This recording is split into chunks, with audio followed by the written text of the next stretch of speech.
Bíblia? Muito bem.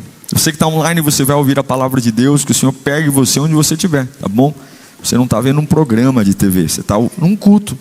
E o nosso Deus, Ele é onipresente. O mesmo Deus que está se manifestando aqui na igreja física, está aí na sua casa, no seu carro, onde você estiver. Vamos ler a segunda carta de Paulo a Timóteo, 2 Timóteo capítulo 4, verso 7 e 8. É um clássico, um texto muito citado, mas eu quero debruçar-me com ele, nesse texto com você, e trazer uma revelação ao seu coração, sobre aquilo que Deus tem a você. Segunda carta de Paulo a Timóteo, capítulo 4, verso 7 e 8. O apóstolo Paulo diz assim: combati o bom combate, terminei a corrida, guardei a fé. Agora está reservada para mim a coroa da justiça, que o Senhor, justo juiz, me dará naquele dia, não somente a mim, mas também a todos os que amam a sua vinda. Curva a sua cabeça. Esse não é outro lugar senão a casa de Deus. Muitas coisas agora trabalham para você não estar aqui, mas você precisa estar. Então lute para manter sua cabeça aqui. Não há nenhuma urgência, nenhum compromisso. Não há nada mais importante do que ouvir aquele que te fez. Diga ao Senhor que você quer ouvi-lo nesta noite. Diga ao Senhor que você está pronto para receber a palavra. Diga ao Senhor que você anseia pela transformação que o Evangelho pode causar. Pai, nós te pedimos, fala conosco agora. Quebra todas as malignidades, Pai. Se houver algum opressor nos ares aqui, tentando roubar a boa semente, nós agora anulamos as forças do mal e declaramos que estamos aptos para viver milagres e receber a tua boa mão. Em nome de Jesus oramos. Diga graças a Deus. Esta é a fala de um homem no fim de sua vida.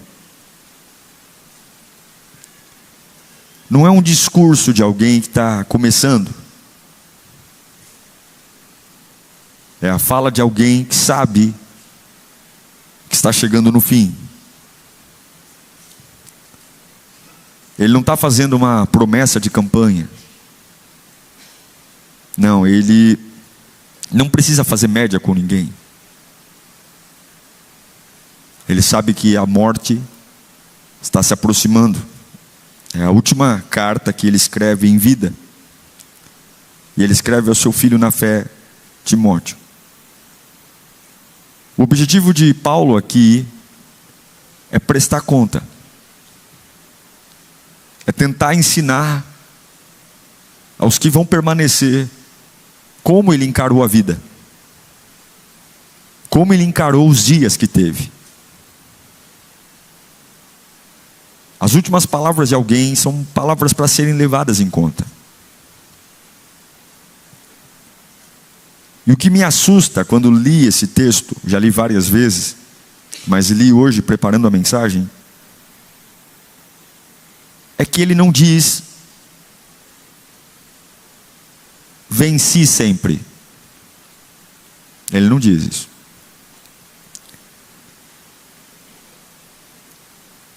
Ele não diz isso. Mas ele diz: combati. Combati. Combater não é opcional. E eu acho lindo porque Paulo não quer romantizar a fé. Ele diz: eu combati o bom combate. Ele não diz: eu descansei o bom descanso. Paulo está terminando a sua vida. Uma vida intensa.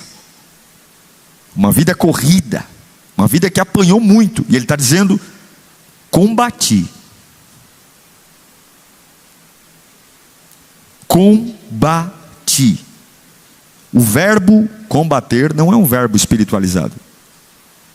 Não há nada bonito nele. Não é normalmente um verbo que a gente gosta.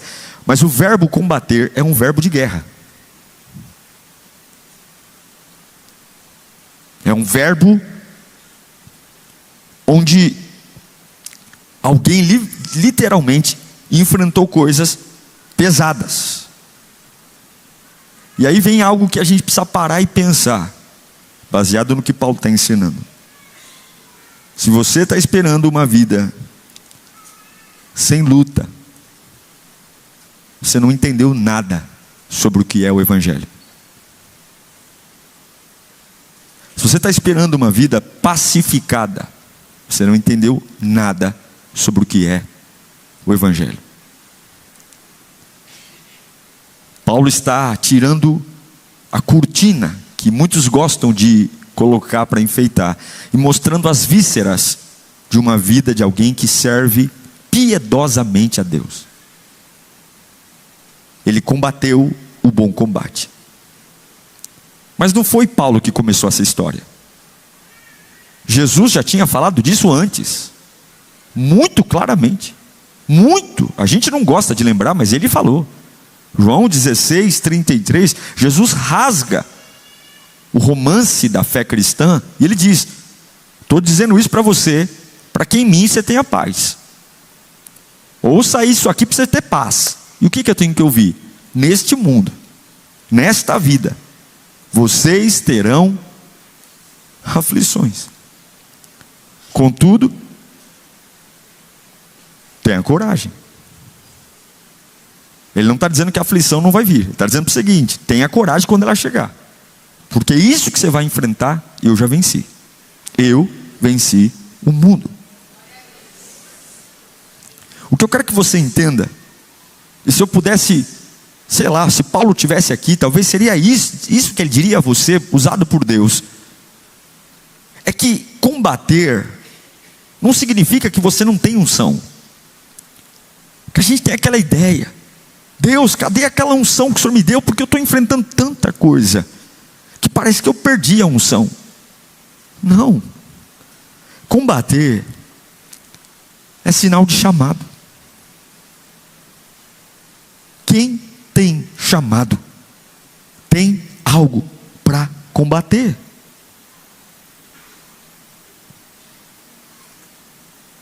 Quem não luta, quem não combate, é porque já desistiu por dentro. É isso que Paulo está falando. Eu combati o bom combate. E a vida de Paulo não foi fácil, não. Eu me lembro de um episódio de Paulo, quando ele lutou para levantar. Sim, o grande apóstolo Paulo.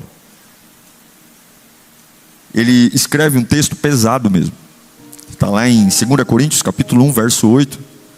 Quando ele fala: irmãos, não queremos que vocês desconheçam as tribulações que sofremos na província da Ásia, que foram muito além da nossa capacidade de suportar. Olha o que ele vai falar agora. A ponto de perdermos a esperança de escaparmos com vida. Paulo nesse texto está admitindo algo muito raro, que houve um momento na vida dele que ele não tinha forças para continuar vivendo. Isso aqui não é metáfora não, isso aqui é brutalidade da vida. Ele está dizendo: teve um dia na minha vida ministerial que eu não tive vontade de levantar da cama. Eu achei que naquele dia a minha vida ia acabar. E nem por isso ele está endemoniado. E nem por isso ele perdeu a unção. E nem por isso ele deixou de ser apóstolo. Teve um dia também, eu me lembrei disso hoje, que ele conta como foi difícil amar gente difícil. A igreja de Coríntios foi uma igreja que deu muito trabalho para Paulo. Será que é porque chama Coríntios? Não sei, né? O Corinthians me dá muito trabalho também. Mas a igreja de Corinto foi uma igreja que deu muito trabalho. Era uma igreja evidente de que tinha um relacionamento difícil, porque era uma igreja que criticava muito. Uma igreja muito crítica, muito incrédula, cheia de autoritarismo, facções, falsos profetas inseridos. E lá em 2 Coríntios, capítulo 12, verso 15, quando aquela igreja criticava Paulo, trazia apostasia, Paulo diz assim muito alegremente: gastarei por vocês tudo que tenho, e também me desgastarei pessoalmente. Agora, será que quanto mais os amo, menos vocês me amarão? Paulo está dizendo: eu amo vocês, e parece que quanto mais eu amo vocês, menos vocês me amam. Quanto mais eu quero o bem de vocês, mais vocês querem o mal. E aí nós vamos entender o que é lutar o bom combate. É enfrentar o dia que a gente pensa que vai morrer. É amar gente difícil. É suportar gente difícil. E ele não abandona a igreja. Ele corrige, ele confronta, ele chora, mas ele permanece amando quem fere. Me lembro também do apóstolo Paulo lutando para não se tornar aquilo que o feriu. Talvez uma das passagens mais conhecidas de Paulo foi quando ele luta contra o chamado espinho na carne. Lembram disso? Ele fala que foi-lhe dado um espinho, e esse espinho era como um demônio esbofeteando ele. É o termo que ele dá. E ele fala que esse espinho foi dado a ele porque ele recebeu muitas grandezas, muitas revelações, e para que ele não se exaltasse, para que ele não se sentisse a última bolacha do pacote, então aquele espinho batia nele. Aquele espinho que a gente não sabe o que é, mas fazia dor, tanto que ele ora 3 vezes. Vamos ler esse texto, vamos ler 2 Coríntios 12, do 7 ao 9, fala assim: para evitar que eu me exaltasse por causa da grandeza das revelações, me foi dado um espinho na carne, um mensageiro de Satanás para me atormentar. 3 vezes pedi ao Senhor que tirasse de mim: tira, Senhor, tira, Senhor, tira, Senhor. E na 3ª vez Deus respondeu, e a resposta não foi a que ele queria. Deus disse: a minha graça é suficiente para você, e o meu poder se aperfeiçoa na fraqueza. Veja que Paulo pediu 3 vezes para Deus tirar o espinho. Quando Deus diz não vou tirar, rapidinho ele muda o discurso. Opa, Deus não vai tirar, então não vou ficar brigando com Deus. Se Deus vai manter o que eu quero que Ele tire, é porque o que eu quero que Ele tire é importante estar na minha vida. Então mudei de ideia. Portanto, eu me gloriarei ainda mais alegremente nas minhas fraquezas, para que o poder de Cristo repouse em mim. Paulo está lutando para não se tornar o que o espinho quer fazer com ele. Paulo está dizendo: Deus não vai tirar esse espinho que me machuca, mas eu não vou me tornar uma pessoa amarga, não vou me tornar uma pessoa cínica, não vou me tornar uma pessoa dura, arrogante. Porque tem gente que fala assim: olha pessoal, eu estou passando por algumas coisas, e é por isso que eu estou tendo essas reações. Mas Paulo está dizendo que lutar o bom combate é não permitir que aquilo que me feriu me mude. Esse é o Paulo, que não permite que a dor o transforme num homem menor. Mas a graça vai moldar meu caráter. A gente fala muito sobre felicidade, a gente quer ser feliz, mas o que Paulo está dizendo não é sobre ser feliz,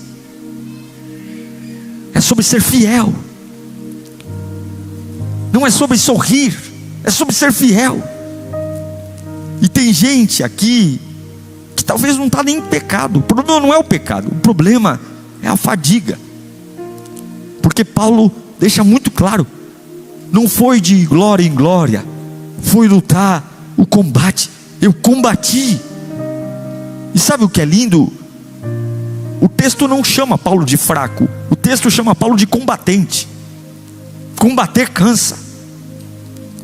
Salomão vai falar sobre isso em Provérbios capítulo 24, verso 10. Leia comigo no 3. 1, 2, 3. Se você vacila,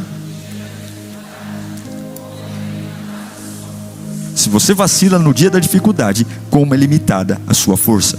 Isso aqui não é uma acusação, isso aqui é um diagnóstico. Deus não está falando, olha, se você vacila na dificuldade, é porque você é um fracote. Não, Ele está dizendo o seguinte: se você está vacilando, observe, isso aqui é um diagnóstico, você está precisando de ajuda. Porque não era para você estar sentindo tanto como está, não era para estar te afetando tanto como está afetando. O que eu quero te ensinar hoje é que nós temos que guardar a fé quando perdemos tudo, gente. Nós precisamos criar um ambiente de guardar a fé. Paulo fala: eu combati o bom combate, mas eu guardei a minha fé. Teve dias que eu pensei que ia morrer. Tive que lidar com pessoas intragáveis. Tive espinhos e lutei para não me tornar o que o espinho queria fazer comigo.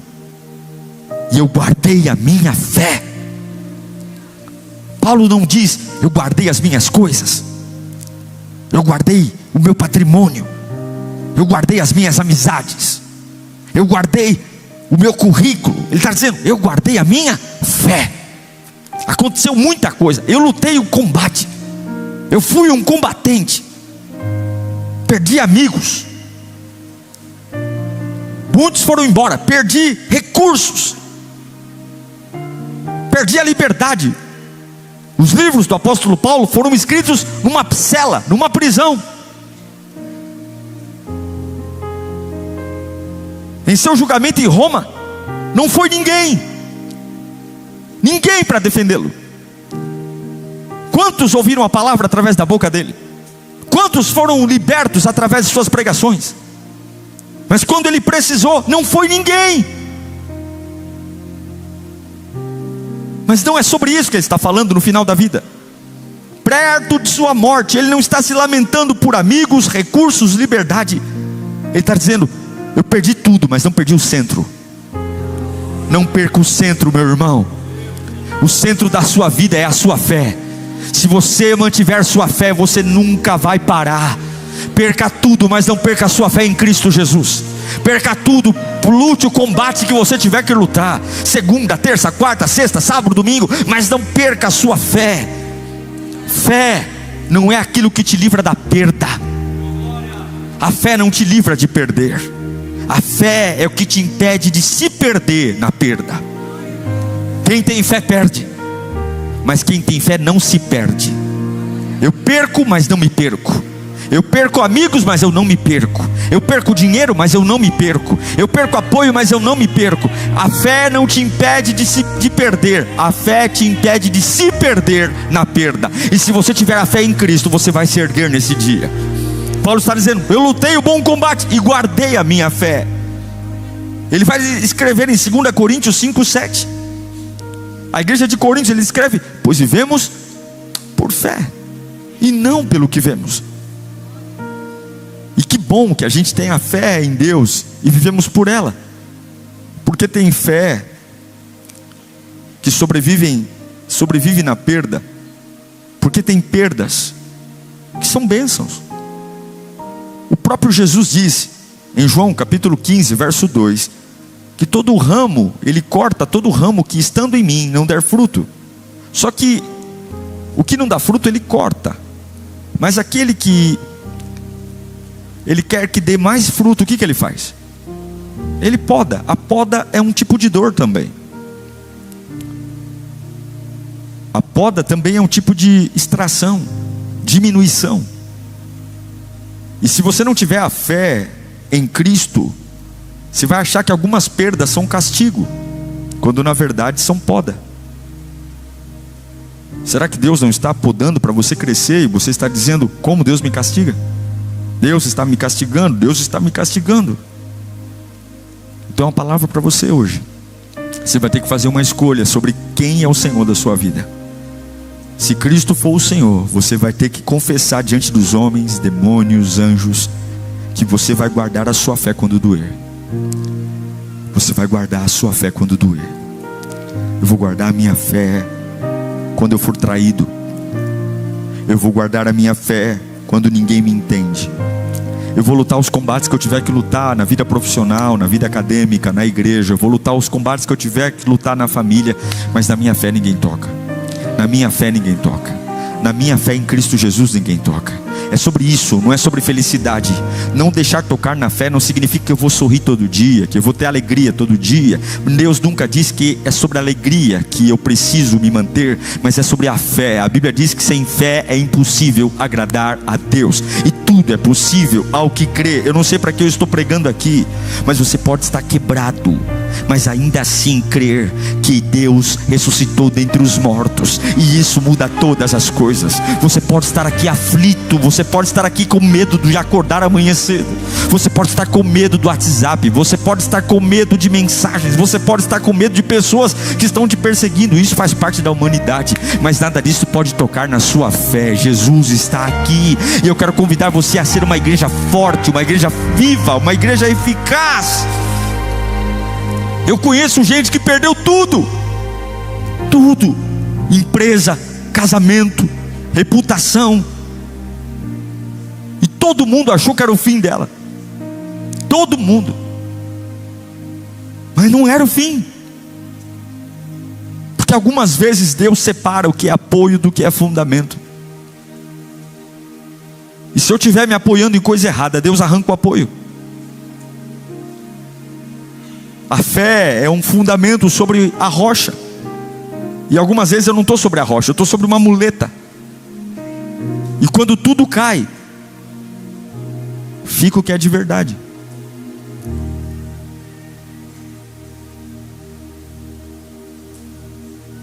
Quando tudo cai, quando tudo desaba, fica o que é de verdade. Você está com medo das coisas desabarem? Porque você tem medo de que as suas suspeitas se confirmem?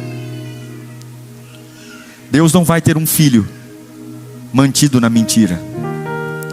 Deus não vai ter um filho que Ele deu o sangue numa cruz do Calvário para construir algo sobre apoios mentirosos. Algumas vezes Deus derruba tudo para deixar ficar só o que é de verdade. Eu tenho uma palavra para você: não tenha medo dos desabamentos que Deus permitir. Guarde a sua fé, porque é só ela que vai tornar você suficientemente capaz de se erguer nesta fase. E se Deus está demolindo coisas, se Deus está fazendo cair, fique tranquilo, porque a fé verdadeira, ela não faz barulho quando cai, ela permanece em pé naquele que te chamou para viver uma vida firme. Paulo está dizendo: eu lutei o bom combate, completei a minha carreira, guardei a fé, terminei. Ele vai dizer: completei a minha carreira. Que bacana ouvir isso. Fala comigo: completar a carreira. Puxa vida, talvez nenhuma outra geração precise ouvir tanto esta pregação como a nossa. A gente vive uma vida cercado de pessoas incompletas, não é verdade?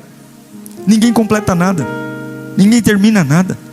E quando termina, termina de qualquer jeito, termina falando mal. Nós somos péssimos para terminar as coisas, somos péssimos, desistimos. A gente começa e para, a gente vai deixando puxadinhos na nossa vida, não fazemos nada bem, tudo fica pela metade. A gente promete e some, a gente compra e não paga, a gente se matricula e depois não vai, a gente diz conta comigo, se empolga e depois abandona. Mas Paulo está dizendo: eu terminei a minha carreira, eu completei aquilo que Cristo colocou na minha mão, eu terminei. Que coisa maravilhosa um dia olharmos para Deus e dizermos: Senhor Jesus, não foi fácil não, eu lutei o combate, mas eu terminei aquilo que o Senhor colocou na minha mão. Isso não te anima, querido? Isso não anima você? Isso não anima o seu coração? Pois deveria animar. Eu quero que você se anime com isso. Vai chegar um dia que nós estaremos diante do trono de Deus, e que nesse dia você possa olhar para Cristo e dizer: meu Deus amado, eu te amo, porque eu consegui terminar aquilo que o Senhor colocou na minha mão. Eu vou até o fim terminar. A Bíblia leva tão sério isso, que Salomão vai dizer em Eclesiastes 5:5. Salomão vai dizer: olha, é melhor não fazer um voto do que fazer e não cumprir. É melhor não prometer nada do que você prometer e não fazer, porque Deus leva a sério aquilo que você disse que vai fazer. Agora, Paulo não terminou feliz. Paulo terminou fiel. Porque fidelidade vale mais que entusiasmo. Fidelidade vale mais que sorriso. Fidelidade vale mais que dança. Fidelidade vale mais do que vibe positiva. Jesus passou por isso. No Getsemane, lá, ele disse: se for possível, eu não estou feliz. Se for possível, afasta de mim esse cálice. Mas ele disse: Pai, que seja feita não a minha, mas a tua vontade. Ele está dizendo: estou sofrendo demais. Se eu pudesse escolher, me tira daqui. Mas entre o que eu estou sentindo e o que eu tenho que fazer, eu fico com a vontade do Pai. Entre a minha alegria e a minha fidelidade, eu fico com a fidelidade. Você quer ter uma vida honrada? Você quer ter uma vida de milagres? Olhe menos para a alegria e olhe mais para a fidelidade. Você quer ter uma vida de manifestação de Deus? Você quer colher milagres no seu trabalho, na sua casa, onde você estiver? Se preocupe menos se está vivendo uma alegriazinha e olhe no espelho e se pergunte: eu estou sendo fiel a Deus hoje? Eu estou sendo fiel ao Senhor agora? A palavra de Deus está reinando no meu coração? Você que está online, essa é a pergunta da nossa vida. Terminar dói, mas não terminar corrói. Eu não consigo ver respeito em quem não termina. Você contrataria um pedreiro que começou várias obras e não terminou nenhuma?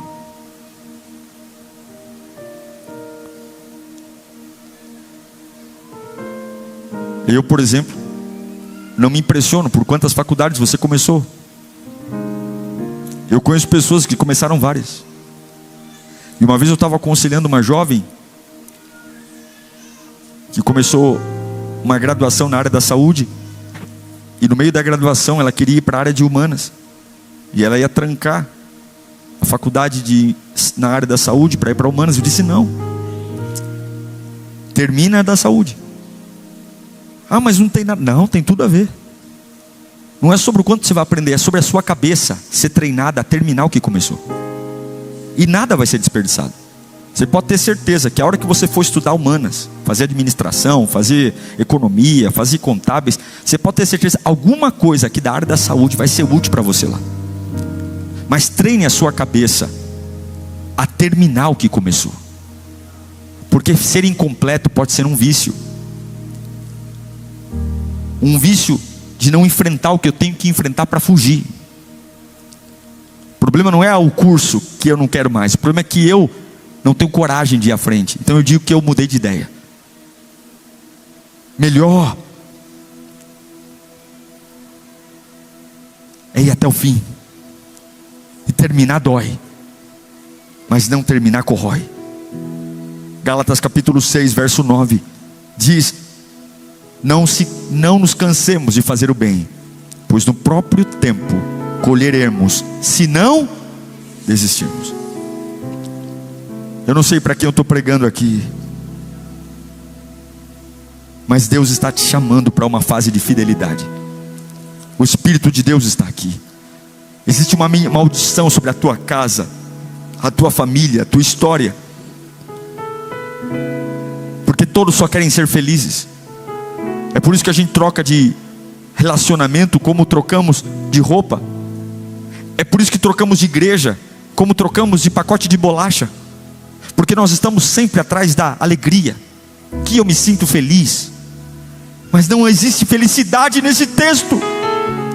Paulo vai morrer decapitado, ele sabe disso.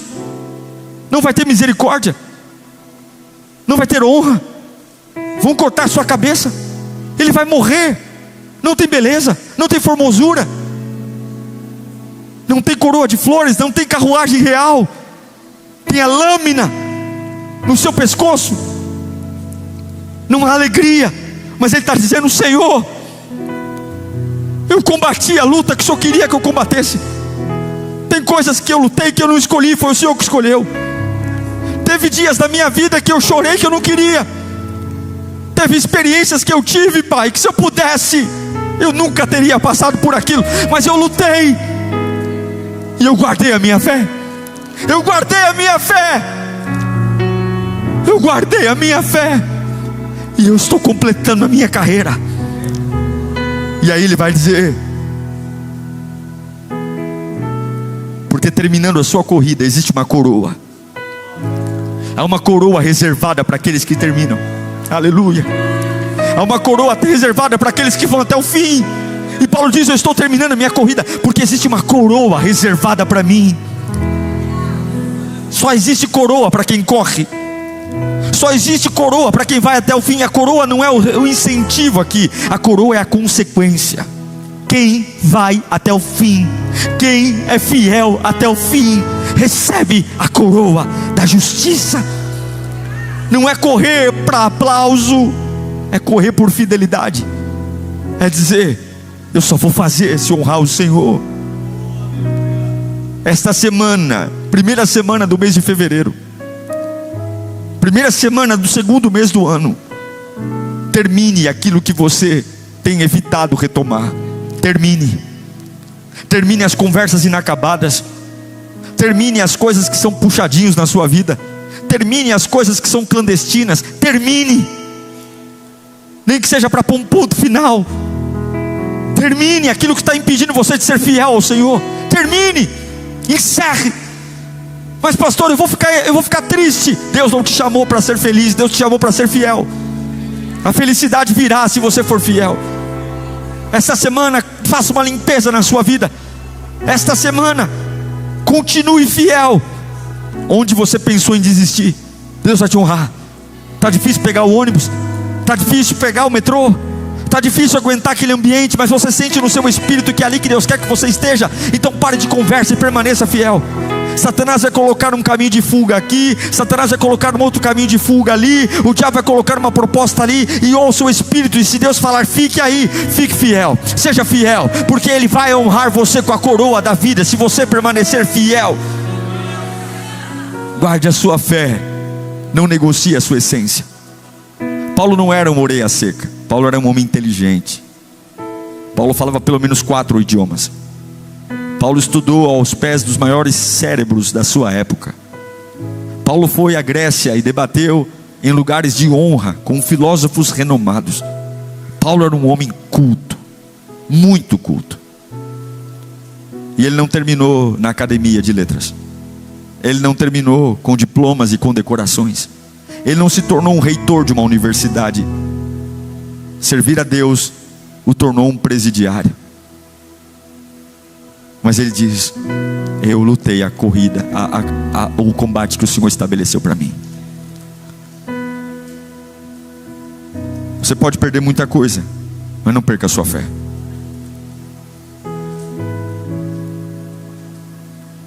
Eu tenho orado e dito ao Senhor: eu não sei até onde a Lírio vai.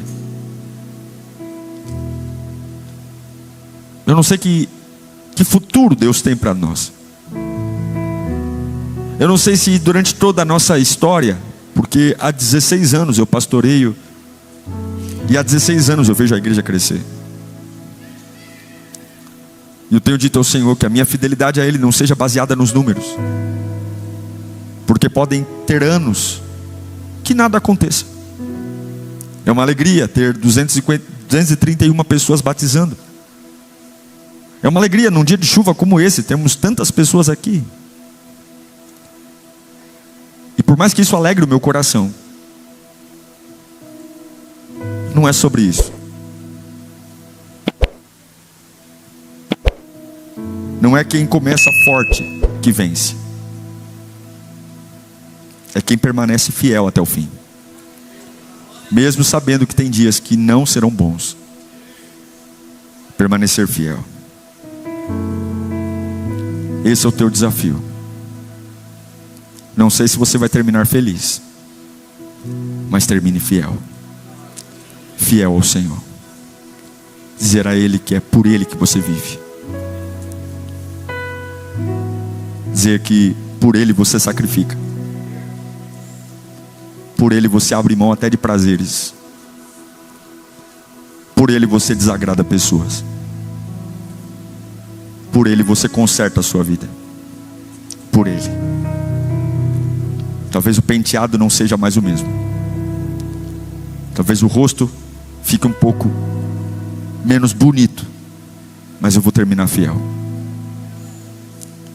Eu não sei você, mas isso me anima. Eu quero terminar fiel. Eu quero terminar fiel. Eu não sei se a minha família vai ter a mesma configuração ao longo dos anos que tem hoje, mas eu sei que eu quero continuar fiel. Eu não sei se vocês vão estar sendo pastoreadas por mim, mas eu não posso depender de vocês. Eu preciso permanecer fiel. E nem vocês dependerem de mim. É eu e Deus, Deus e eu. Agora eu combati o bom combate. Guardei a minha fé. Completei a minha carreira. E a coroa minha entregue. Feche os seus olhos. Fala para Deus que você será fiel a Ele. Olha, querido, fala para Deus que nada pode te separar do amor dEle. E que você não tem medo do que possa acontecer. Porque o mais importante é a sua fé. Você que está online, faça isso também. Fala para Deus que você está disposto a sacrificar o que tiver que sacrificar.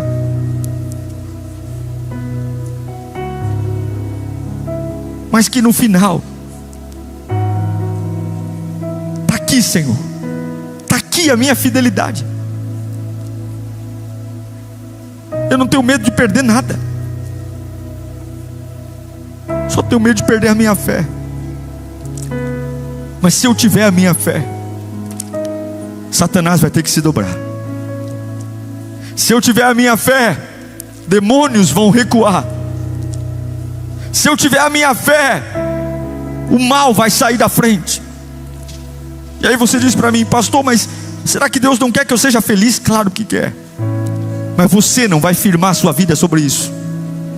Deus é bom e Ele vai te dar aquilo que você precisa. Mas você não precisa chantageá-lo, porque Ele não cai em chantagem. O que você precisa hoje é afirmar que você vai lutar o bom combate. Em nome de Jesus eu estou me levantando agora. Em nome de Jesus eu estou tomando um espírito aguerrido. Eu não vou olhar para aquilo que está tentando me destruir e chorar. Eu vou dizer: pode vir com o que você quiser, Satanás. Eu vou lutar o bom combate. Eu vou guardar a minha fé. Se você crê nisso que eu estou pregando, vai se colocando de pé, por favor. Vai se levantando. Vai se levantando, crendo no que você está ouvindo da parte de Deus. O diabo tem medo de uma pessoa posicionada. Medo. O inimigo tem medo de uma mulher e de um homem posicionado. O diabo não tem medo de púlpito. O diabo não tem medo de quem fala bonito. O diabo não tem medo de Bíblia debaixo do braço. O diabo tem medo de quem guarda a sua fé. Guarde a sua fé, que milagres vão começar a acontecer. Guarde a sua fé no vale da sombra da morte, que você verá milagres acontecendo. O que acende o mundo espiritual não é música, não é dança, não é grito, é a fé.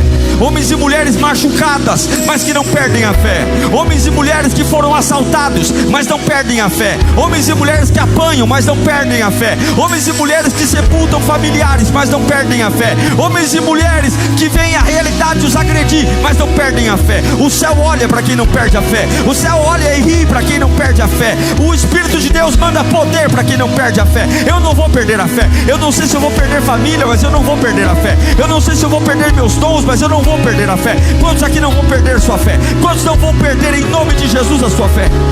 Eu não vou perder. Eu não posso perder a minha fé. Eu não posso. Comece a declarar isso em nome de Jesus, no mundo espiritual, que você não vai perder a sua fé. Olhe para aquilo que mais te angustia e comece a dizer: eu não vou perder a minha fé. Olhe para aquilo que mais te chateia e diga: eu não vou perder a minha fé. Olhe para aquilo que mais te prejudica: eu não vou perder a minha fé. Olhe para aquilo que mais tira o seu sono e comece a declarar como um profeta: eu não vou perder a minha fé. Olhe para aquilo que faz você arrepiar o braço: eu não vou perder a minha fé. Eu não vou perder a minha fé. Se isso acontecer, eu não quero que aconteça, mas se acontecer, eu não vou perder a minha fé. Eu não vou, eu não vou, eu não vou. Eu estou orando para não acontecer, mas se acontecer, eu não vou perder a minha fé. Nada vai fazer eu perder a minha fé. Eu vou combater o bom combate. Receba o Espírito Santo agora. Receba o poder do Espírito Santo na sua vida. Feche os seus olhos agora. Há algo acontecendo dentro de você. Há algo acontecendo no teu interior. Há uma mudança sendo gerada aí dentro. Se você de verdade está ouvindo o que eu estou pregando, se você quer uma vida diferente, o próprio Deus está colocando estrutura. Uma estrutura está sendo gerada. Não é sobre alegria, é sobre fidelidade. Aleluia, fidelidade. A minha família vai entender o que é ser fiel a Deus.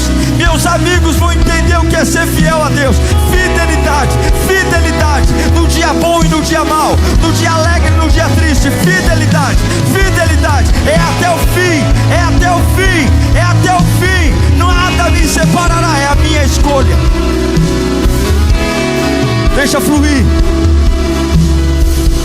fluir o Espírito Santo dentro de você. Deixa fluir o rio de Deus de dentro de você. Deixa fluir. Talvez hoje não é um dia feliz, mas deixa fluir. Talvez hoje foi um dia complicado, mas deixa fluir. No meio dessa cela, deixa fluir. No meio dessa angústia, deixa fluir. No meio dessa incerteza, deixa fluir. A fidelidade cura. A fidelidade traz a coroa. A fidelidade traz o avivamento.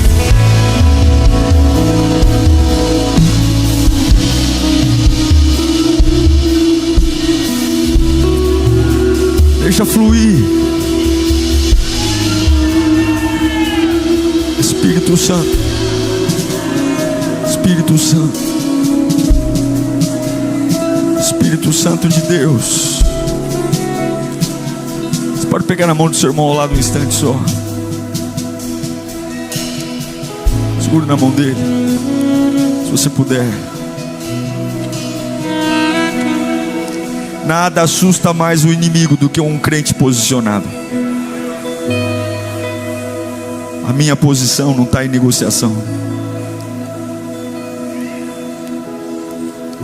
Sabe o que Jó disse? O que eu mais temia me sobreveio, e o que eu receava me aconteceu. Não tem uma caixa preta na sua vida. Não tem uma situação que você fala assim: meu Deus, se isso acontecer, o meu mundo desaba. Não tenha. Não tenha nenhuma pessoa na sua vida que você fale assim: se essa pessoa morrer, a minha vida vai com ela. Não tenha. Não tenha. Pastor, mas eu tenho. Então nós vamos aprender a colocar cada um no seu devido lugar. Porque o medo é uma fé invertida. O medo traz à existência o que você não quer. Você não quer tanto que aconteça, que acontece. Eu amo pessoas. Eu amo o que tenho. Mas eu não posso fazer de pessoas e de coisas a minha fonte. A minha fonte é Cristo. A minha fonte é Cristo. Repita bem alto: a minha fonte é Cristo. Se a sua fonte for Cristo, você não vai enlouquecer. Você não vai se perder. Você pode até chorar, mas de manhã você levanta. E tem gente aqui que está chorando tempo demais. Está na hora de levantar. Tem gente aqui que já amanheceu várias vezes e você ainda está lá. E Deus manda te dizer: luta até o fim, que eu te levanto daí. Você vai orar pelo seu irmão ao lado. Nós vamos invocar o poder de Jesus aqui nesta noite. Nós vamos invocar o poder que cura, liberta e transforma.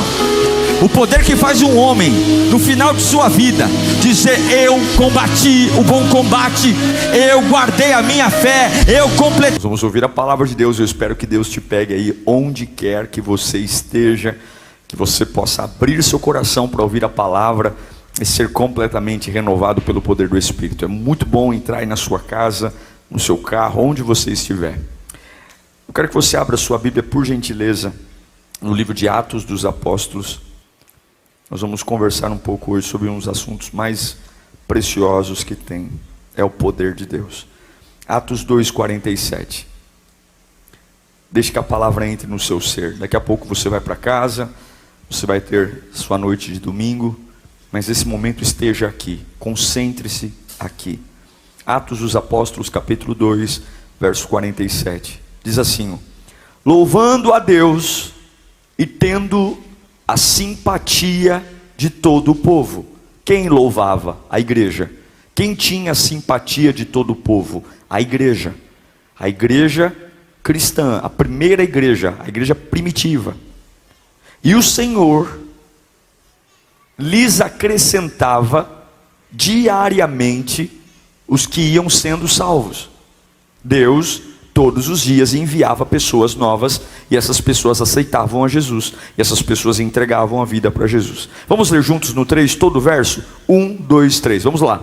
Louvando a Deus e tendo a simpatia de todo o povo, e o Senhor lhes acrescentava diariamente os que iam sendo salvos. Curve sua cabeça. Espírito Santo de Deus, é a tua voz, nós queremos a tua voz, nós precisamos da tua voz, nós carecemos da tua voz. Encha o nosso coração de vida, de poder, de unção, e que a tua glória venha sobre nós, que a tua glória se apodere do meu ser.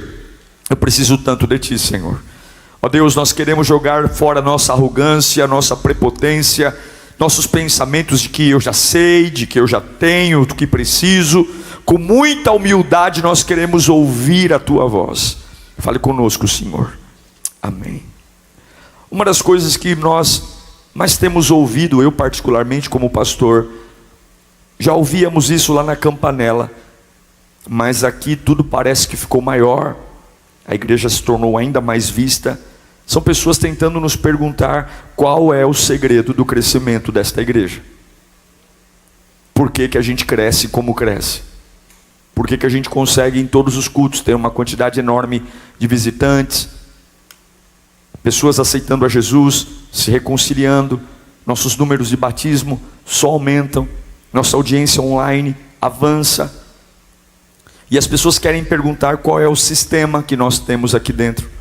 Qual é o modelo de igreja que faz a nossa igreja seguir? E eu já tentei encontrar algum tipo de explicação para justificar esse fenômeno lírio, que não começou agora com esse prédio. Nós fomos conhecidos já como a igreja da fila, lá na Campanella, a igreja onde as pessoas chegavam 2h30 antes de começar o culto e ficavam em pé na calçada esperando o culto começar. Quem é dessa época? Somos da época da tenda. Alugamos um terreno na esquina e compramos uma tenda e colocávamos lá lugares, e as pessoas saíam de longe para ficar numa tenda em frente a uma televisão assistindo o culto. Quem já foi na tenda? Alugamos um sobrado na rua da frente. Hoje tudo isso parece coisas distantes, mas estamos falando de uma realidade de 9 meses atrás, 10 meses atrás. Não faz nem um ano que nós estamos aqui. Alugamos um sobrado na frente da igreja e lá fizemos o Kids. Tínhamos uma outra casa, que era a casa do voluntário. A gente olha para essa realidade incrível, maravilhosa, mas nós temos muito mais da Campanella do que daqui. E as pessoas nos perguntam, qual é o segredo? O segredo será o voluntariado? O segredo será a estrutura? Não. As pessoas seguem. O que move as pessoas sempre foi, é e sempre será a palavra. Quando nós entendermos que a palavra de Deus, ela é suficiente para inflamar os corações, para transformar destinos, não tem a ver com performance. As ferramentas, os sistemas das igrejas são maravilhosos, e nós temos que buscar os sistemas que mais se parecem conosco, mas igrejas lotadas, pessoas vindo ao redor do mundo. O que move o ser humano, o que inflama a alma, o que faz uma pessoa simplesmente esquecer de tudo o que ela viveu e se propor a viver a novidade de vida, sempre será a palavra de Deus. A esperança vem pela palavra, a libertação vem pela palavra, o alívio vem pela palavra, o conforto vem pela palavra, o perdão de pecados vem pela palavra, a capacidade de suportar uma carga maior do que eu acho que poderia, vem pela palavra. Absolutamente tudo que transforma um homem e uma mulher vem pela palavra. E o contrário não é verdadeiro, porque sistemas sem palavra apenas incham a igreja, sistemas sem palavra apenas envolvem as pessoas numa coletividade que isso o shopping oferece, que isso um clube oferece, que isso um grêmio recreativo oferece. É a palavra. Nós nunca deveríamos implorar para alguém aceitar Jesus, nós nunca deveríamos implorar para alguém vir à igreja, porque ninguém implora para um pássaro comer pão. Ninguém implora. Você põe o pão e o pássaro vai. Ninguém deveria implorar para alguém vir à igreja, nós só deveríamos colocar o pão. Se há pão, o pássaro vem. Nós nunca precisaríamos fazer eventos atrás de eventos, campanhas atrás de campanhas, pregadores famosos atrás de pregadores famosos. Nós nunca deveríamos ficar o tempo todo enchendo a paciência das pessoas. Vão para a igreja, é só colocar o pão. Jogue o pão, que as pessoas vêm. Prega a palavra, que as pessoas vêm. Quando eu digo pregar a palavra, eu não estou me referindo só a mim aqui. Estou falando de uma vida de homens e mulheres que creem na Bíblia, vivem a palavra e pregam de acordo com o seu estilo de vida. Onde há pão, os pássaros vêm comer. É como se nós tivéssemos que falar: cale a boca, jogue os pães. Pare de prometer, pare de falar da igreja, da beleza da igreja.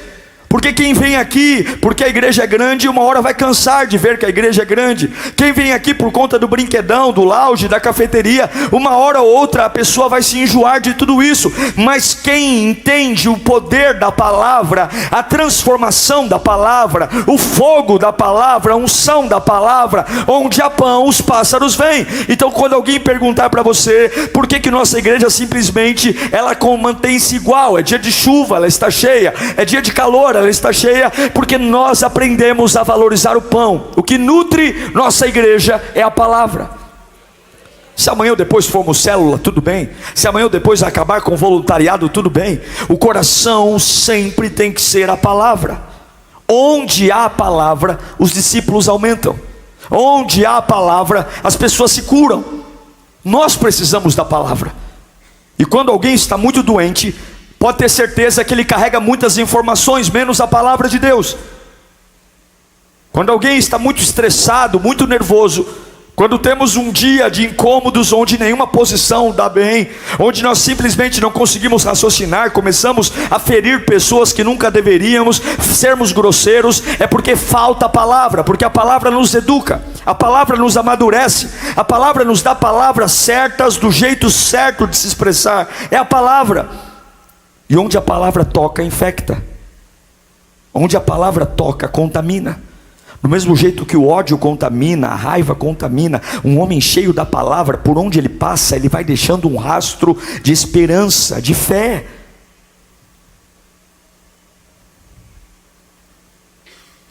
Não importa a sua vida, não importa quem você é, a sua história importa para o diabo. Quem você é, de onde você veio, os cultos que você faltou, o jeito que você conduziu sua vida até agora, as vezes que você tentou servir a Deus e não foi capaz de servir fielmente, as vezes que você foi em frente a um espelho e disse: agora eu vou servir a Deus, mas passou 2 dias, você já estava bebendo de novo, fumando de novo. A verdade é que nenhuma transformação virá se não for pela palavra. Você não aguenta se não tiver a palavra. Se a palavra não tocar como uma âncora para uma embarcação, quando a âncora toca o fundo do oceano, se a palavra não tocar o seu coração, você não vai viver de nada sólido, só de oba-oba. Eu me lembro da mulher samaritana, eu não sei o nome dela. Se essa mulher tivesse aqui hoje, ela estaria no banco com certeza. Se a mulher samaritana congregasse na Lírio, certamente nós olharemos para ela torto, E as irmãs falariam: você, marido, não passa perto dessa aí. Ela era uma mulher promíscua. Ela tinha uma vida sexual promíscua. A Bíblia diz que ela já teve 5 maridos. Ela era uma papa-marido. A sociedade inteira olhava para ela com olhos tortos. Não é à toa que ela vai buscar água meio-dia. Meio-dia, a comida tem que estar na mesa. Se uma mulher vai buscar água meio-dia, é porque ela tem certeza que ninguém vai vê-la. Porque ninguém busca água meio-dia. Ela faz exatamente no horário para não ser vista. Porque ela sabia a fama que tinha. Ela sabia o quanto ela era simplesmente discriminada. E com razão. Ela tinha uma fama terrível. Mas quando ela vai buscar a água, Jesus está no poço.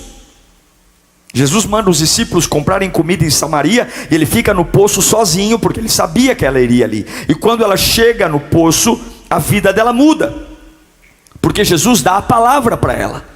Jesus não oferece para ela nada além da palavra. A vida daquela mulher mudou. A palavra transformou a vida dela.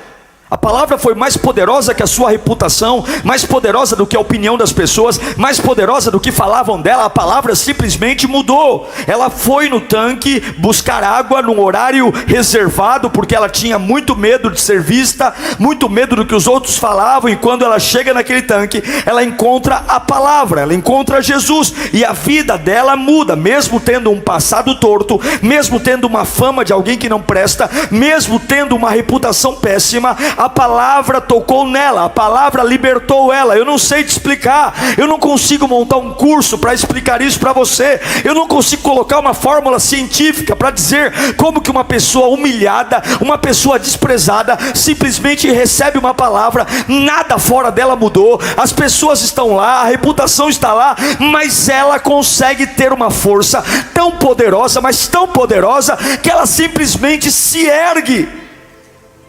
A palavra toca nela. E quando a palavra toca nela, a mesma mulher que vai buscar água meio-dia para não ser vista, ela volta para o meio da cidade, ela prega a palavra na mesma cidade que ela tinha vergonha, e ela arrasta metade da cidade para ir ao poço ver Jesus. Quero ler para você João 4:28. Então, deixando o seu cântaro, a mulher voltou para a cidade. Que cidade é essa? A cidade que ela mora. A cidade que a chama de piriguete. A cidade que olha para ela e diz: você é uma papa-marido. Mas agora ela tem uma palavra. Então ela voltou para a cidade e disse ao povo: venham ver o homem que me disse tudo o que tenho feito. Será que ele não é o Cristo? Então saíram da cidade e foram para onde ela estava. Uma mulher que não valia nada, agora influencia pessoas e tem seguidores. As pessoas estão seguindo ela. As pessoas estão acreditando no que ela está falando. O que ela está falando está fazendo pessoas pararem seus afazeres e indo atrás. A credibilidade na palavra dela, a autoridade.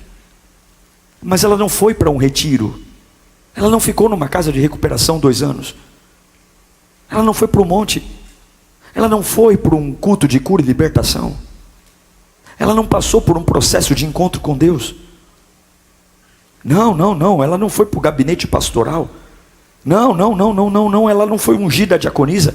Não, ela não fez o lírio play. Não, ela não fez os primeiros passos. Ela só recebeu a palavra. Ela creu na palavra. E olha o versículo 39 de João 4. Muitos samaritanos daquela cidade creram nele por causa do seguinte testemunho dado. Meu Deus, ela não era papa-marido, ela não era piriguete, ela não era mulher que não parava com homem nenhum, ela não era mulher que foi buscar água meio-dia porque ela tinha vergonha de quem ela era e dos olhares tortos que faziam para ela. Mas agora as pessoas estão crendo em Jesus por causa dela. Agora as pessoas dizem: eu quero uma vida nova, porque o que você está falando está transformando a minha vida. O que você está testemunhando está fazendo a minha alma pegar fogo. É a mesma mulher. O que mudou? Mudou que ela tem uma palavra. Ela tem uma palavra. Isso é o poder. É o poder. Muitos samaritanos daquela cidade creram. E ele me disse: tudo que tenho feito para o próximo. Assim, quando se aproximaram dele, os samaritanos insistiram que ficasse com eles. E ele ficou 2 dias. E por causa da sua palavra, muitos outros creram. Por causa da sua palavra. A verdade é, o que infectou essa mulher? O que fez essa mulher ser essa avalanche de libertação instantânea? Eu vou dizer a você o que? A humildade. Quando Jesus pediu água para beber, ela deu água a Jesus sem reclamar. Alguns dizem: eu ouço palavras o tempo todo, eu escuto o pastor Diego na internet o tempo todo, eu não falto um culto, eu ouço todas as palavras. Mas por que, pastor, que na minha vida, por que na minha vida o efeito da palavra não é como o efeito da mulher samaritana? Por que eu continuo não tendo influência? Por que eu continuo sendo alguém que simplesmente fala e ninguém me ouve? Por que ninguém me segue? Por que o meu cristianismo é furado? Por que simplesmente eu ainda tenho vergonha de quem eu era? Por que eu ainda me preocupo tanto com a opinião dos outros? Porque Jesus te pede água e você reclama. Você está num poço, Jesus está ali e você diz: eu não vou dar minha água para ele. Olhe para esse sol, olhe para esse calor, eu nem te conheço.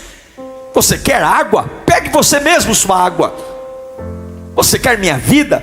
Você quer que eu dê a você o meu tempo, o meu recurso, a minha fé? Você quer? Eu tenho tantas coisas para fazer. Esse negócio de servir a Deus, eu já ouvi tanta gente dizendo isso: pastor, me pedem para servir. Você sabe como minha vida é corrida? Você sabe como eu tenho afazeres? Você sabe quantas horas por dia eu trabalho? Você sabe quantos filhos eu tenho? Você sabe? E algumas vezes Jesus está nos pedindo água e nós estamos aqui dizendo: ei, se liga, pegue você sua água. Eu estou muito ocupado. Mas eu vejo uma mulher que nunca frequentou uma escola bíblica. Eu vejo uma mulher que nunca foi ordenada a nada. Eu vejo uma mulher que não nasceu num berço cristão. Eu vejo uma mulher atrapalhada com uma reputação terrível. Mas quando Jesus lhe pede água, ao invés de dizer: ei, pegue você mesmo sua água, ela não reclama, ela coloca as mãos no poço e lhe dá água. A palavra não tem pego na vida de muitas pessoas. A palavra não tem transformado a vida de muitas pessoas, e o poder não tem fluído, porque nós jamais saberemos o poder transformador da palavra, porque somos arrogantes, porque somos exibidos, porque confessamos que cremos em Deus, mas reclamamos de tudo que Ele nos pede. Reclamamos de uma entrega, reclamamos de uma fidelidade, reclamamos de uma unção, reclamamos de tudo. Não conseguimos ser infectados pelo poder da palavra, porque somos críticos. O tempo todo nós estamos criticando. O tempo todo nós estamos vendo defeito nos outros e dizendo: olha, eu sou ruim, mas tem gente pior do que eu. Nós precisamos da palavra, irmãos. O Brasil está lotado de igrejas. Tem igreja para todos os gostos. Tem pastores pregando para todo tipo de gosto. Tem bíblias traduzidas em várias linguagens. Nós temos igrejas com vários tipos de música. O menu é vasto. O menu é gigantesco. Mas quando nós vamos olhar para o nível de transformação e o nível de impacto e influência que nós temos, nós vemos que isso é tão baixo, porque a palavra não tem pego em nós. Alguns não conseguem ser tocados mais pela palavra, porque se acham sábios demais. Alguns acham que já ouviram demais sobre a Bíblia, e quando nós ouvimos uma palavra, a gente diz: eu já conheço tudo sobre esse texto. Algumas vezes nós estamos num ambiente onde Deus está, mas estamos como cientistas, querendo provas. Eu só vou acreditar se me provar.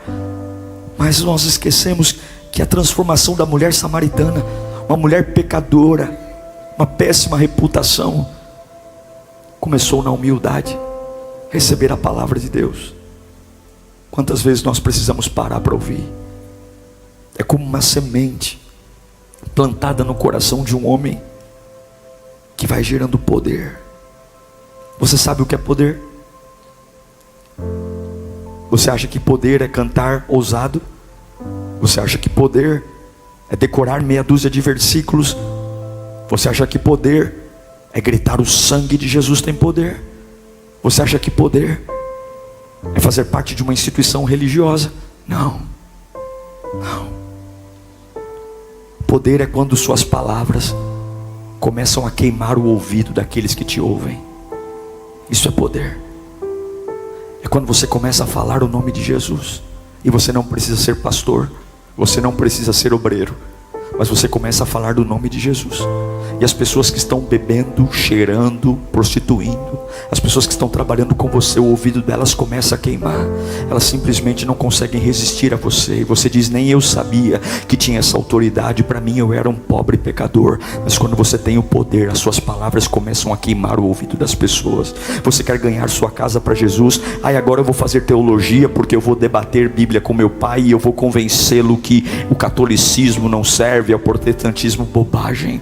Agora eu vou estudar a seita do Testemunho de Jeová, e eu vou bater de frente lá com aqueles que vão evangelizar. Eu vou mostrar que eu estou certo. Bobagem. O poder faz as suas palavras colocarem fogo no ouvido daqueles que te ouvem. Você quer ganhar sua casa para Jesus? Receba poder através da palavra. Você quer convencer as pessoas que Jesus liberta? Você precisa beber da palavra. Beber da palavra. Você tem que crer na palavra. Você tem que ter humildade para confessar a palavra. Você sabe o que é poder? É falar e o ouvido dos outros pegar fogo. E quer saber mais o que é poder? É quando simplesmente os seus olhos se acendem, e aqueles que te veem passam a crer naquilo que você fala, porque tem duas labaredas de fogo. Já ouviu falar sobre aquele termo, quando os olhos brilham?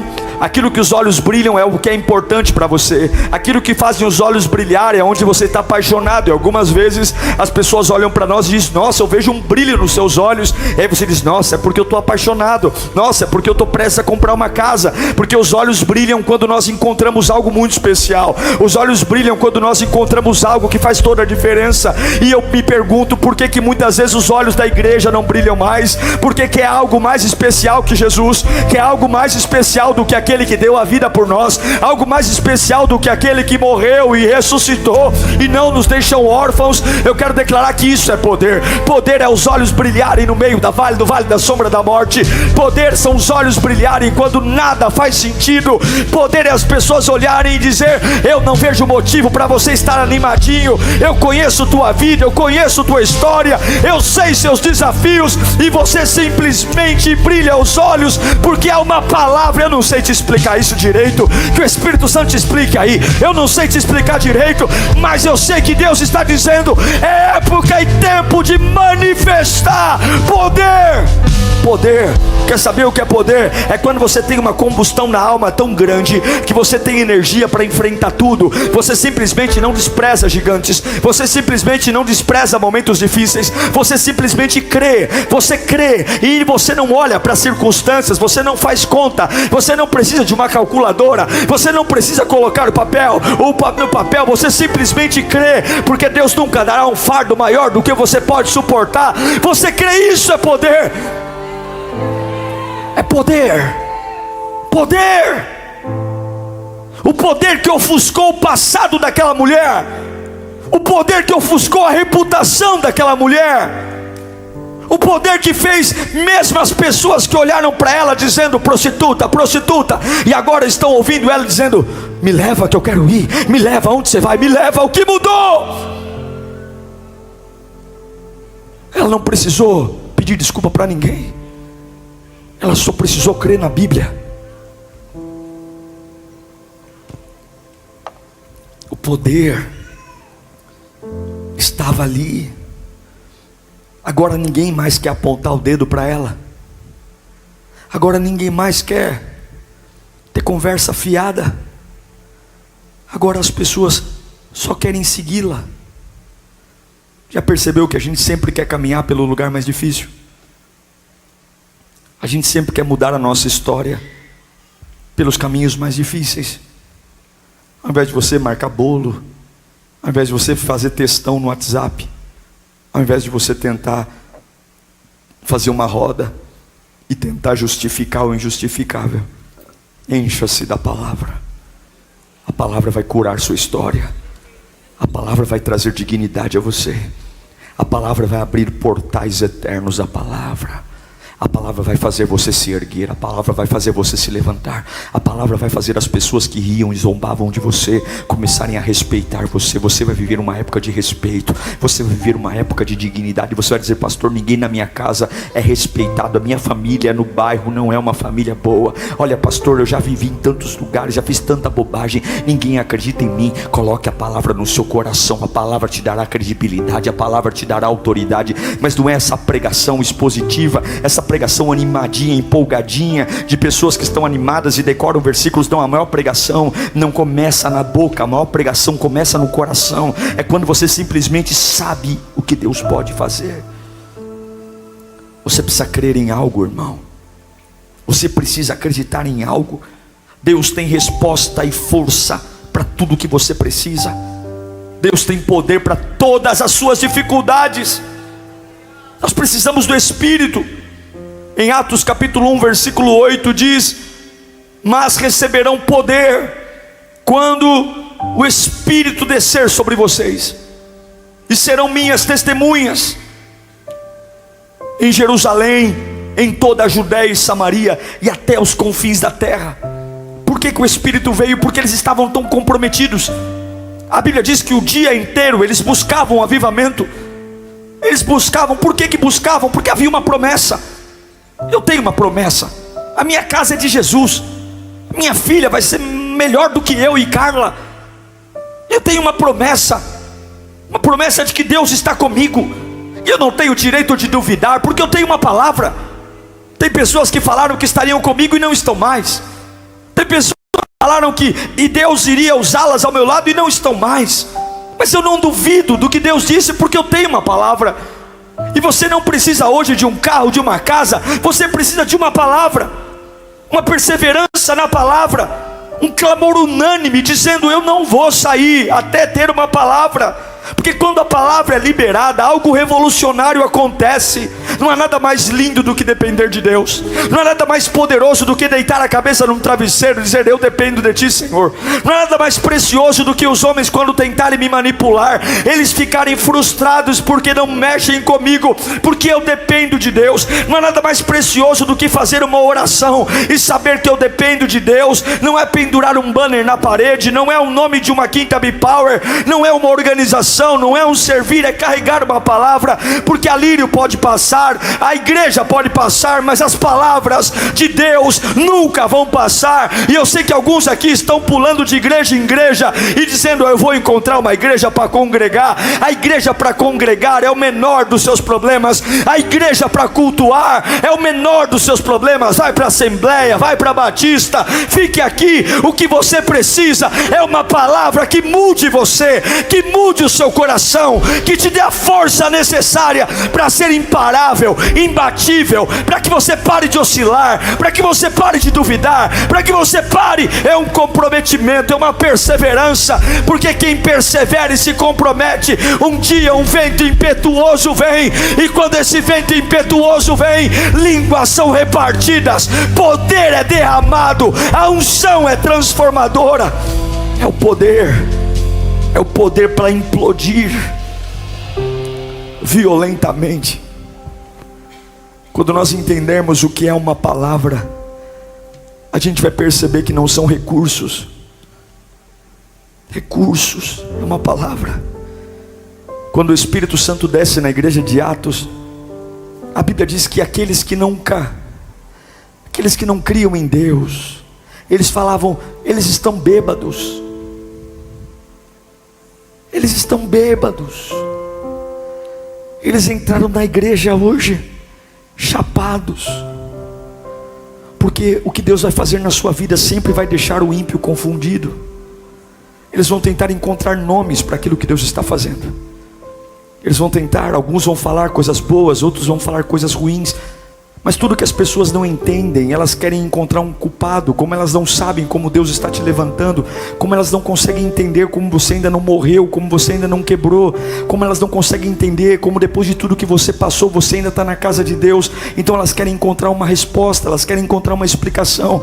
E elas vão dizer que você está bêbado, elas vão dizer que você está aqui porque você não tem o que fazer em casa, elas vão dizer que você está aqui porque você está atrás de um namorado, atrás de uma namorada, elas vão dizer que você está aqui porque você é um desocupado, mas na verdade você está aqui porque você tem uma palavra, e essa palavra não te deixa parar. Você não é perfeito, mas você tem uma palavra. Você não é perfeito, mas você tem uma palavra. Tem um monte de coisa na nossa vida que tem que ser arrumada ainda, mas eu tenho uma palavra, e essa palavra me faz ficar em pé, e essa palavra me faz continuar, e essa palavra me faz buscar a Deus. E essa palavra, quando as tempestades vêm, eu simplesmente não jogo o meu carro no desfiladeiro, eu simplesmente falo: Espírito Santo, me dê visão. E eu não sei quantos aqui estão andando só pela fé, porque se fosse fisicamente, nem aqui você estaria. Se fosse para olhar para a matemática, nem aqui você estaria. Se fosse para olhar para quem você é e o que você fez, nem aqui você estaria. E eu sei que você saiu de casa nesse calor porque você ama a palavra, porque você carrega uma palavra. É o poder da palavra, não é uma energia, não é um sentimento, não é uma atmosfera, não é um arrepio na nuca, não é um calafrio, não é, é a palavra, é o poder de Deus, é o poder que transforma, é o poder que liberta, é o poder que influencia, é o poder que me coloca sendo um contraponto do mundo, é o poder que me faz viver o maior paradoxo da vida. Sabe qual é? O maior paradoxo da vida é quando a Bíblia diz: eu vim para que tenham vida, vida em abundância. E a mesma Bíblia diz: no mundo tereis aflições. Que paradoxo. A gente diz: um ou outro é mentiroso. Não. A vida em abundância não tem a ver com a ausência de guerras. A vida em abundância não tem a ver com lugares agradáveis. A vida em abundância tem a ver com poder. O poder. Eu vejo acima, eu olho acima, porque os meus pés estão na terra. Os meus pés estão na crise financeira. Os meus pés estão no hospital quando meu filho está diagnosticado com câncer. Os meus pés estão na terra quando a minha esposa simplesmente não quer mais estar perto de mim. Os meus pés estão na terra quando simplesmente eu faço faculdade, eu estudo e não encontro emprego na área. Os meus pés estão na terra quando simplesmente eu faço tudo certo, sou um dizimista fiel, mas eu não consigo a aprovação do crédito. Os meus pés estão na terra quando simplesmente a gente tenta ser bom com as pessoas, e as pessoas com as quais a gente somos bons, elas nos traem. Sim, os meus pés estão na terra. No mundo tereis aflições, mas a minha cabeça não está na terra, a minha cabeça está no céu. Meus pés estão na terra. No mundo tereis aflições, mas tem de bom ânimo. A minha cabeça está no céu. Eu me lembro que Jesus disse que estaria comigo. Eu me lembro que Ele é o meu libertador. Eu me lembro que Ele é o meu salvador. Eu me lembro que Ele é tudo o que eu preciso. Eu me lembro que Ele é o alfa. Eu me lembro que Ele é o ômega. Eu me lembro que para mudar o meu interior, com todo respeito às técnicas de psicologia, psicanálise, de coach, por todo o respeito que eu tenho aos pastores, com todo o respeito que eu tenho ao aconselhamento pastoral, a um curso de casais, ao encontro com Deus, com todo o respeito que eu tenho às faculdades, com todo o respeito que eu tenho, o que muda um homem é o Espírito. Se nós não encontrarmos o Espírito, acabou. Tem modelos na nossa vida que só a palavra quebra. Tem ciclos na nossa vida que não tem terapia que quebre, só a palavra. Tem mudanças em mim que é só a palavra. Quantas pessoas param de vir à igreja por vergonha? Ah, pastor Diego, eu já me reconciliei 6 vezes no ano, mas eu fico bem um tempo, e vou lá e fico na igreja e me animo, e daqui a pouco eu caio de novo. Porque não tem nada aqui dentro desse prédio que te segure. Tem dia que as pessoas vão me procurar pedindo ajuda, e eu não falo isso para elas, mas eu penso: ai, coitado de mim, coitado de mim. Olham como se eu tivesse o mapa da mina, como se eu tivesse a solução. Por favor, desencante-se dos homens, desencante-se das terapias humanas. Só a palavra de Deus liberta um homem. Só o poder do Espírito Santo faz um Pedro que negou 3 vezes aceitar ser crucificado de cabeça para baixo, para não se parecer com a morte de Jesus. Só a palavra muda o pensamento. Só a palavra muda o pensamento. Você tem que acordar hoje. Infelizmente hoje há quase mais números de suicídio do que de homicídios. Sabe qual é o horário que as pessoas mais cometem suicídio? Domingo à noite.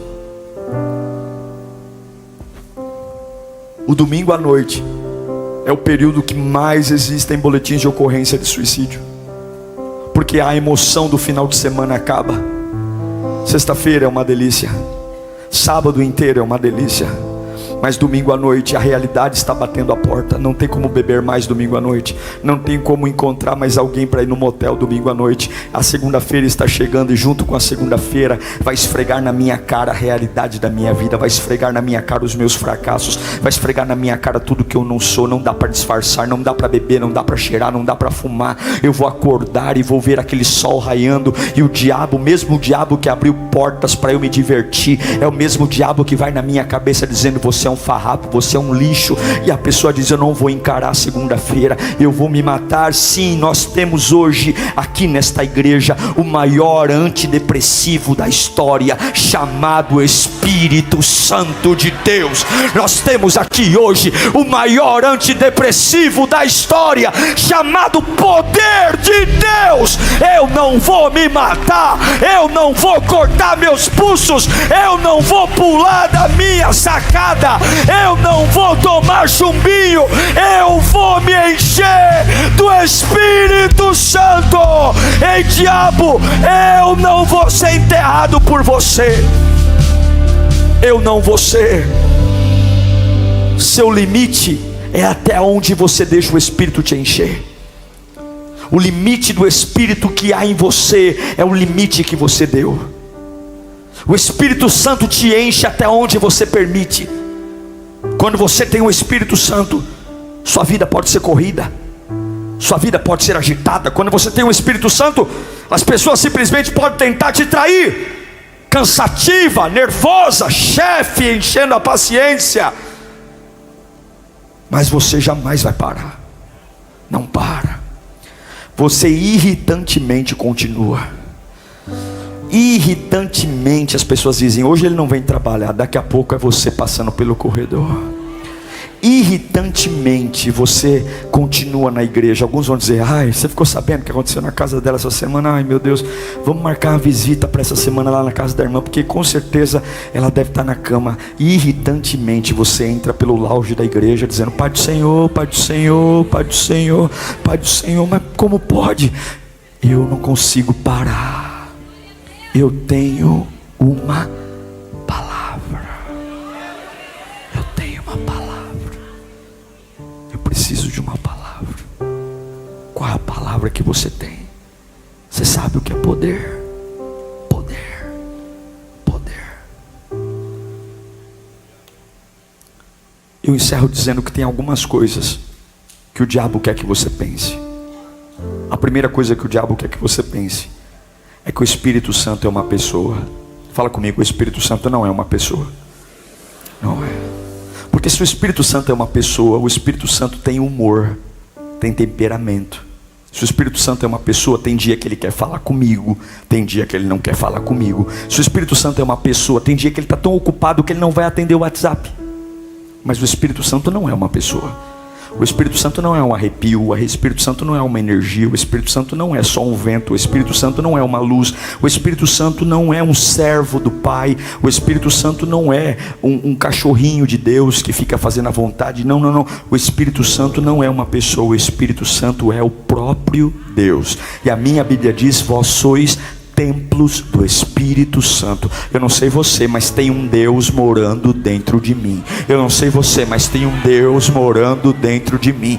Eu não sei você, mas tem um Deus que habita dentro de mim. Tem coisas que Ele ama em mim, tem coisas que Ele odeia em mim. E aquilo que Ele odeia em mim, a minha consciência fica pesada. Aquilo que Ele odeia em mim, eu simplesmente perco o sono. Eu vou dizer uma coisa para você: o grande travesseiro de alguém que está em transformação é a angústia. Quando você começa a dormir e Ele começa a te deixar angustiado, é porque tem coisas em você que Ele odeia. Ele sabe que essas coisas estão te limitando, te parando.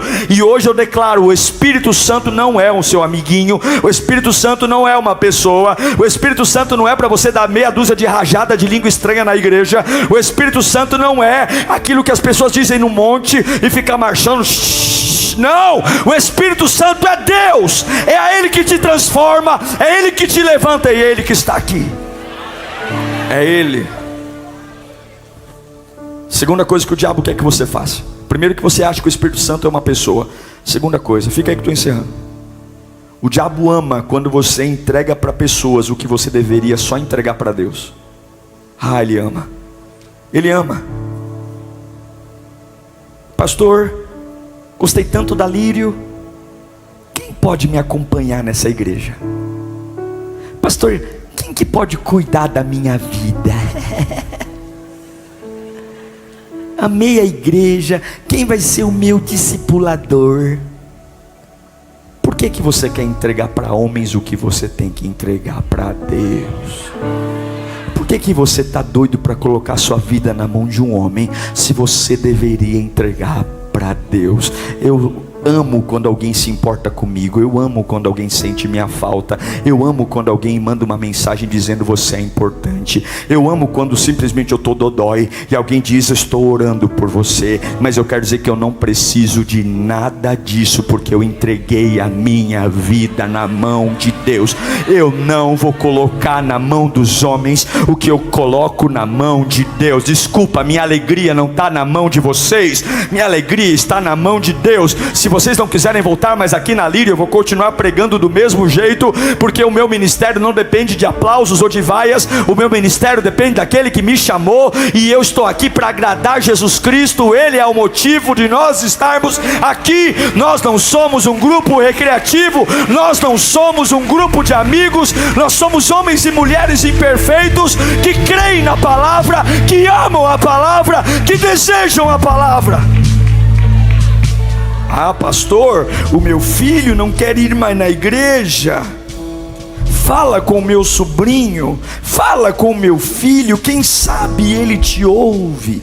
Por que você quer colocar na mão dos homens aquilo que deve estar na mão de Deus? O diabo ama quando você coloca na mão dos homens, porque quando os homens não conseguem cumprir suas palavras, quando os homens não conseguem atender suas expectativas, você vai dizer que Deus falhou com você. É assim que a gente faz. A gente põe na mão do homem o que é para colocar na mão de Deus. Quando o homem falha, a gente diz: Deus falhou comigo. João 16:7 diz: todavia, mas eu afirmo que é para o bem de vocês que eu vou. Se eu não for, o conselheiro não virá para vocês, mas se eu for, eu o enviarei. E quando ele vier, Jesus olha para Pedro, Tiago, João, os bambambãs, e fala: quando ele vier, não é vocês. Vocês acham que é vocês que pregam bem? Vocês acham que você, Pedrão, se você andou sobre as águas, né? Vocês não podem nada. Quando ele vier, ele convencerá o mundo do pecado, da justiça e do juízo. Não adianta você ser um bom biblista se você está vazio do Espírito Santo. Não adianta você ser uma pessoa comprometida com a religião se você não carrega uma palavra. Você tem que ter água no seu poço. Você tem que ser humilde. Eu faço algumas perguntas para a gente orar. Eu tenho o Espírito Santo. Eu encontrei o Espírito Santo com 11 anos de idade. Já contei isso aqui algumas vezes. Com 11 anos de idade. Com 11 anos de idade, eu sempre fui uma criança tímida, sempre fui. Mas com 11 anos de idade, eu lembro que eu coloquei a mão na minha boca. O pastor Coutinho falava para os adultos, nem era para mim. Eu estava lá para ir para a vigília, levei meu colchonete, nós crianças ficávamos no fundo da igreja. As vigílias na época duravam a madrugada inteira, começava 10 da manhã e até 6 da manhã, 10 da noite até 6 da manhã, e nós adorávamos porque poderíamos ficar a madrugada inteira brincando. E eu lembro que a única coisa que os pastores pediam é que as crianças participassem da primeira oração. Depois da primeira oração a gente corria para o fundo da igreja. E eu lembro que na primeira oração ele disse para os adultos: vocês que querem ter um encontro com Deus, vocês que quiserem ser selados pelo Espírito Santo, comece a dar glória, glória, glória, glória, glória, glória. E estava sentado estava o Jefferson, já falecido, o Rafael, João, alguns amigos meus de infância. E eu lembro que eu coloquei a mão na minha boca, porque eu tinha vergonha dos meus amigos. Eu não queria que eles me vissem orando. Olha que coisa interessante. Eu coloquei a mão na minha boca e eu comecei a falar bem baixinho, apertando os olhos, glória, glória, glória. Eles nem se deram conta. E eu lembro que passou alguns minutos. Para mim, alguns minutos, na verdade, tinham passado horas já. E quando eu acordei, eu estava no meio das pessoas, ensopado de suor, gritando uma língua que eu nunca tinha falado na minha vida. Meus pais chorando, as pessoas admiradas, e eu não conseguia parar, Era como se Deus tivesse me pego e dominado o meu corpo. E daquele dia em diante eu entendi que não é faculdade. A Lírio nunca foi uma igreja de riqueza, nós nunca fomos uma igreja de estar em lugares altos. Não estamos no centro de São Paulo, nós estamos aqui Jardim Eliã, mas nós temos uma palavra. Há pessoas que vêm de Alphaville congregar aqui, pessoas do Morumbi vêm congregar aqui, pessoas de Sorocaba, pessoas de Suzano. Quem está aqui que não é de São Paulo? Levanta a mão, deixa eu ver. Aqui, ó, quantas pessoas não são de São Paulo? E por que nós viemos aqui? Porque o Diego está aqui? Porque o prédio é legal? Não, porque Jesus tem uma palavra para cada um de nós. Nós precisamos da palavra. Você não pode achar que a sua melhor versão está em 2017. A sua melhor versão não pode estar o ano passado. A sua melhor versão está aqui. Hoje nós vamos fechar todas as nossas rachaduras. Hoje nós vamos dizer: Senhor, eu não sei quem eu era e nem me importa mais, mas eu quero ser cheio da tua palavra. Eu não quero mais viver com coisas velhas, eu não quero mais andar com pensamento velho. Eu quero parar de decidir por afeto, eu quero decidir por propósito, eu quero parar de decidir por teorias, eu quero decidir pela prática, eu quero parar de querer entender, eu quero parar de viver por exibição, eu quero viver pela manifestação, eu quero parar de viver por conforto, eu quero viver por desafio. Eu quero a tua palavra, e eu vou entrar. Eu nunca esqueço quando eu trabalhava numa empresa multinacional, e eu me lembro que tinha uma senhora lá, trabalhava na limpeza, e aquela mulher era tão simples. Ela morava numa comunidade, mas eu vi presidentes de empresa, diretores de empresa indo consultar aquela mulher na Copa e dizer para ela: ore por mim. Ela não tinha dinheiro, ela não tinha status, ela estava de uniforme de limpeza, e homens com ternos importados se ajoelhando diante de uma mulher simples, e ela colocava a mão na cabeça deles e ela orava por eles, e eles choravam. Ela não tinha o dinheiro que eles tinham, não moravam na cobertura que eles moravam, não conheciam o idioma que eles conheciam, não sabiam sobre macroeconomia, não sabiam fazer uma planilha, não sabia fazer uma planilha no Excel, não sabia controlar a taxa de juros, não sabia nada, mas ela carregava uma palavra. E quando você carrega uma palavra, uma multidão passa a seguir você. Lírio, nós vamos continuar crescendo, não se nós começarmos a transformar essa igreja num shopping. Não adianta: vamos aumentar o estacionamento, vamos aumentar o brinquedão, vamos colocar um ar-condicionado. Não, o que enche uma igreja não é equipamento, o que lota uma igreja não é conforto, o que lota uma igreja não é técnica, o que lota uma igreja não é cafeteria. Se nós nos embebedarmos da palavra de Deus, nós ganharemos esse país para Jesus, porque pessoas seguem homens e mulheres lotados da palavra de Deus. É a palavra, é a palavra. É a palavra. Curve sua cabeça. Nós precisamos de poder de Deus. Palavra. E aí você diz: pastor Diego, ok, mas que palavra é essa? A palavra que começa pela humildade. A palavra que começa por você sair do pedestal, sair da arrogância, pegar seus direitos, jogar fora, Para que tanta exigência? Para que tanta conversa? Por que você tornou a sua fé uma fé tão complicada, uma fé tão cheia de não me toques? Por que simplesmente a gente não pode dar a água sem reclamar? Por que a gente simplesmente não pode servir sem reclamar? Por que eu não posso simplesmente levantar as minhas mãos e te adorar sem reclamar?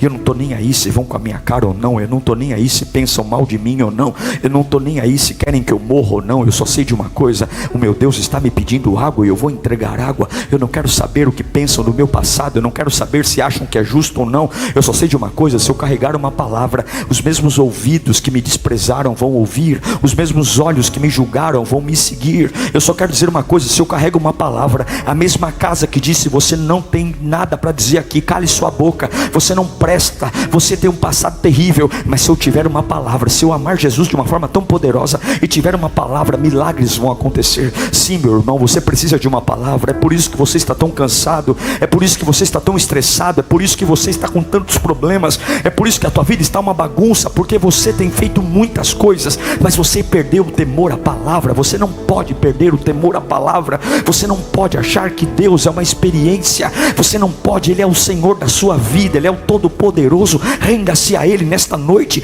renda-se a Ele nesta noite. Humilhai-vos diante das potentes mãos do Senhor e Ele vos exaltará. Ele tomará você em seus braços, Ele te encherá do Espírito e você simplesmente será irritantemente imparável, irritantemente incansável, irritantemente indesistível, irritantemente alguém fervoroso, irritantemente alguém que não para, e quem não para vence, quem não para progride. Feche os teus olhos e comece a buscar a presença de Deus. Feche os seus olhos e comece a lembrar do amor de Deus. Feche os seus olhos e comece a dizer: Senhor, me perdoe pelas vezes que eu neguei minha água, me perdoe pelas vezes que eu me neguei a te servir, me perdoe pelas vezes que eu achei que eu era mais importante do que a tua obra, me perdoe pelas vezes que eu achava que estava fazendo um favor em ir para a igreja, me perdoe pelas vezes porque eu esqueci que eu não posso, eu esqueci que eu não sou, eu esqueci que eu não tenho, e eu desprezei a tua palavra.